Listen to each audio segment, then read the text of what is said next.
இம்மாத அஸ்வசம கொடுப்பனவு தொடர்பில் மக்களுக்கு வெளியான மகிழ்ச்சி அறிவிப்பு. மூடப்படவுள்ள பல மதுபான கடைகள் வெளியான அறிவிப்பு. இலங்கையிலிருந்து இந்தியாவுக்கு தப்பியோடு பாரிய குற்றவாளிகள், வடக்கு கடற்பரப்பில் அதிகரிக்கப்பட்டது உச்சகட்ட பாதுகாப்பு. ஆண்டின் இறுதிக்குள் எல் நிலோ தீவிரமடைய 90% வாய்ப்பு, வளிமண்டல திணைக்களம் எச்சரிக்கை. $1 பில்லியன் மோசடி, 4 தனியார் வங்கி முகாமையாளர்களுக்கு விளக்கமறியல்.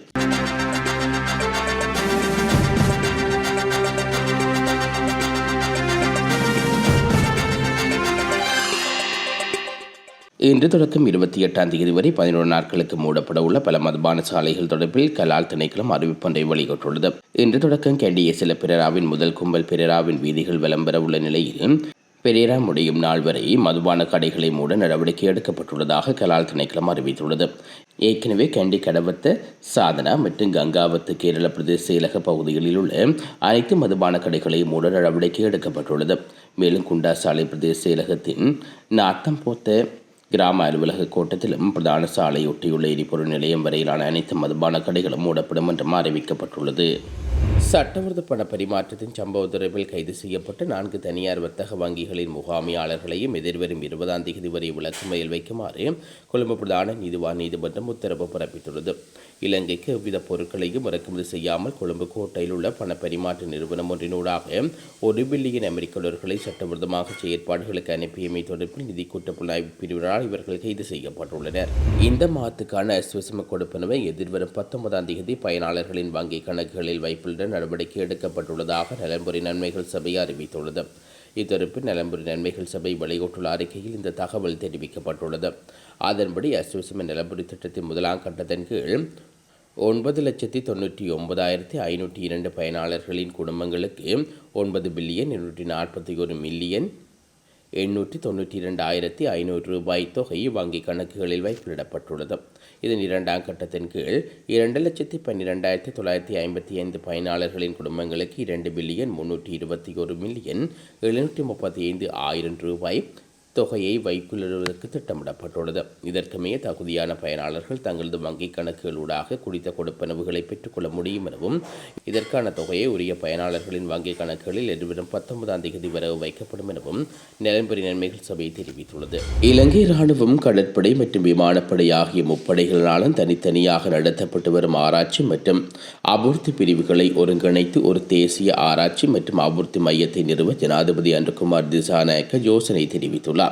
பாதுகாப்பு அமைச்சு 2027ஆம் ஆண்டுக்கான பாதீட்டுக்கு முன்னாயத்தமாக ஜனாதிபதி செயலகத்தில் நேற்று காலை நடைபெற்ற கலந்துரையாடலின் போது ஜனாதிபதி இதனை தெரிவித்துள்ளார். பாதுகாப்பு துறையின் இலக்குகளை மேலும் திறமையாகவும் விரைத்திறனுடன் அடைவதற்கு இத்தகைய ஒருங்கிணைந்த மையம் வழிவகுக்கும் என்றும் அவர் சுட்டிக்காட்டியுள்ளார். தேசிய பாதுகாப்பை பலப்படுத்தவும் உலகளாவிய புதிய சவால்களை எதிர்கொள்ளவும் பாதுகாப்புத்துறை நவீன தொழில்நுட்பத்துக்கு விரைவாக மாற வேண்டியதன் அவசியம் குறித்து நவீன தொழில்நுட்ப சாதனங்களையும் அதிகளவில் பயன்படுத்துவது குறித்தும் இங்கு விரிவாக ஆராயப்பட்டுள்ளது. அத்துடன் பாதுகாப்பு படையினரின் தொழில்முறை திறன்களை மேம்படுத்துவதற்கும் புதிய அறிவை பெறுவதற்கும் வாய்ப்பளிக்கும் வகையில் வெளிநாட்டு பயிற்சி திட்டங்களுக்கான நிதி ஒதுக்கீடுகளை அதிகரிப்பது தொடர்பிலும் இதன்போது கவனம் செலுத்தப்பட்டுள்ளது.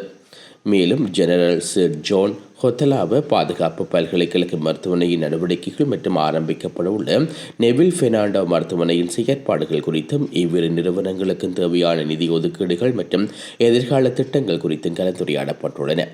பாதுகாப்பு படையினரின் உழைப்பு பங்களிப்பின் மூலம் அவர்களை கட்டுமான துறையில் ஈடுபடுத்துவதை ஊக்குவிக்கும் வேலை திட்டம் குறித்தும் இந்த கலந்துரையாடலில் கவனம் செலுத்தப்பட்டதாக ஜனாதிபதி ஊடக பிரிவு தெரிவித்துள்ளது.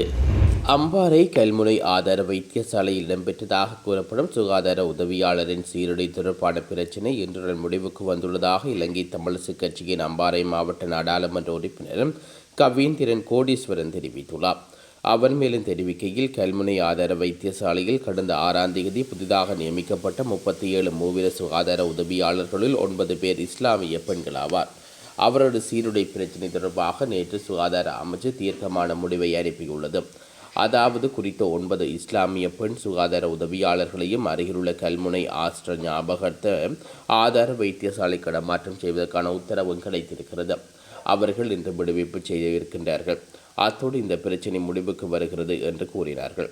இதேவேளை கல்முனை ஆதார வைத்தியசாலையின் வைத்தியசாலை குழுவினர் தலைவர் பிரபல சமூக செயற்பாட்டாளர் சந்திரசேகரம் ராஜனிடம் கேட்டபோது ஆம், அதற்கான இடமாற்ற கடிதம் இன்று சுகாதார அமைச்சிலிருந்து கிடைக்கப்பட்டிருக்கிறது.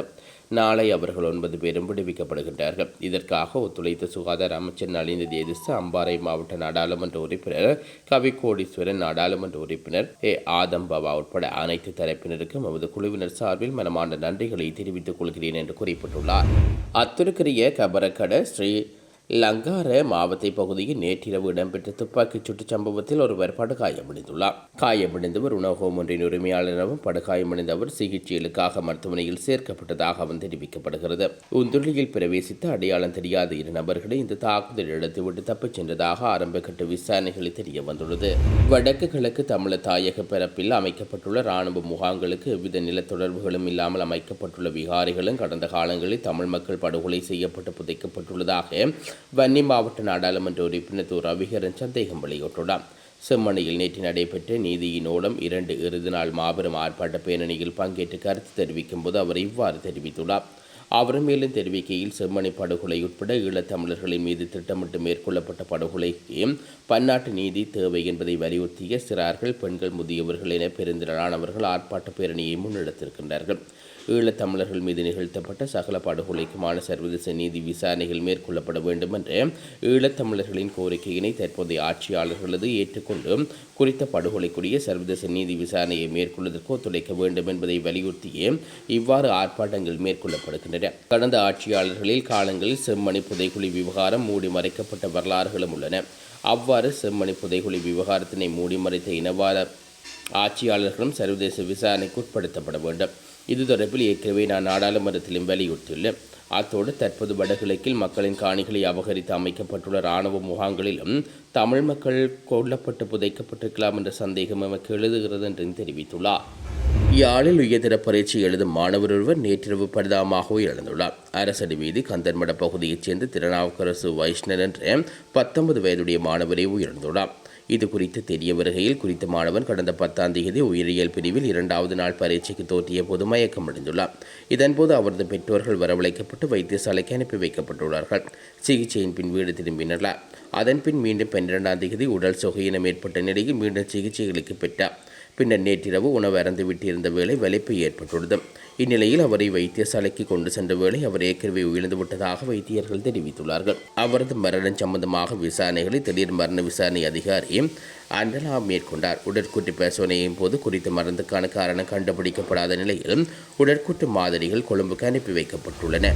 நடப்பு ஆண்டு நிலவும் எல் நிலோ காலநிலை மாற்றம் ஆண்டின் இறுதிக்குள் மிகவும் சக்தி வாய்ந்ததாக மாறுவதற்கு 90% வாய்ப்புள்ளதாக வளிமண்டல திணைக்களம் எச்சரிக்கை விடுவித்துள்ளது. கடந்த 75 ஆண்டுகளில் பதியான எல் நிலோ நிகழ்வுகளை விட இது மிகவும் சக்தி வாய்ந்ததாக இருக்கும் என கணிப்புகள் காட்டுவதாக வளிமண்டல திணைக்களத்தின் பணிப்பாளர் நாயகம் அஜித் விஜயமன்ன தெரிவித்துள்ளார். வடக்கு, வடமத்திய, வடமேல் மாகாணங்கள் மற்றும் மொன்றாகலை, ஹம்பாந்தோட்டை மாவட்டங்களில் வாழும் மக்களின் உடல் வெப்பநிலையில் குறிப்பிடத்தக்க உயர்வு அவதானிக்கப்பட்டுள்ளது. எவ்வாறாயினும் மேல் மற்றும் சப்ரகம மாகாணங்களில் இடைக்கிடையே பெய்யும் மழை காரணமாக இந்த நிலைமை குறைவாக உள்ளதாகவும் அவர்கள் சுட்டிக்காட்டியுள்ளார்கள்.